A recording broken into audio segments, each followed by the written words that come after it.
Фрлајки длабоко поглед во електрификацијата, Nissan си постави за цел да ги надмине очекувањата на купувачите. Затоа и својот стратешки план за иднината што го презентираше пред година и пол го нарече Nissan Ambition 2030. Сега, како само еден чекор од неговата реализација, на салонот на автомобилите во Шангај представи концепт наречен Аризон, кој го покажува движењето на јапонскиот производител кон електричната и дигиталната иднина. Изгледот креиран од кинески тим дизајнери, благо кажано му е чуден. Замислен е како мултифункционално возило и како што обично се среќава кај ваквите концепти, нема централен столб. Вратите се отвораат една наспроти друга, обезбедувајќи широк пристап кон внатрешноста. Таа е премногу футуристичка за да може нешто да се извлече од неа за поблиската иднина.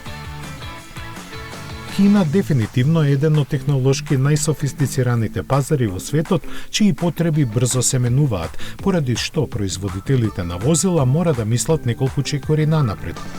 Но, заради добрите пари што им ги носи, не се заборава и сегашноста и она што купувачите го сакаат. Затоа покрај футуристичкиот Аризон во Шангај премиера имаше и далеку по приземниот Pathfinder концепт. За него велат дека е развијан за тамошниот пазар, но не би се изненадиле ако набрзо слушнеме дека ќе го видиме и во некој друг светски регион.